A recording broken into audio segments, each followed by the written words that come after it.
රසික හදවත් හොරකම් කරපු විශිෂ්ට ගණයේ ටෙල් නිර්මාණයක් තමයි නටත් අයක්සුරා මතින් ටෙල් නාට්‍ය. රොෂාන් කොහොමත් කලින් කරපු තනමල්විල කොල්ලෙක් වුණත් නිර්මාණාත්මක බැවින් ඉතාමත් ඉහළ ගණයක තිබුණා. මේ ටෙල් නාට්‍ය ගැන කෝම්බියෝ ටෙල් නාට්‍ය අධ්‍යක්ෂණය කරපු ලතා ධර්මරත්න තමන්ගේ මුහුණුපොතට එක් කරලා තිබ්බේ මේ වගේ සටහනක්. මේ ටෙලිය නටත් අයක්සුරා මතින් බලන්න ගන්න එපා. වගකීමෙන් කියන්නේ එපා.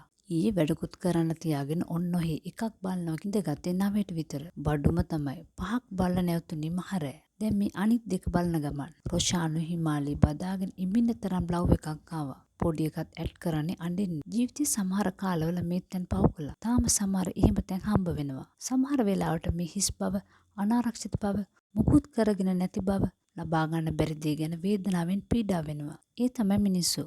රසික ලස්සන ලිවීමක් මචං. උඹලා තාම මේක බලලා නැත්තම් පැය 4ක් 5ක් වෙන් කරගෙන වාඩි වෙයල්ලා. 7ම බලලා නැගිටින්නේ ෂුවර්. දැනට ගිහිල්ලා තියෙන්නේ 7යි. එහෙම තමයි ඒ සටහන නිමා කරලා තිබ්බේ.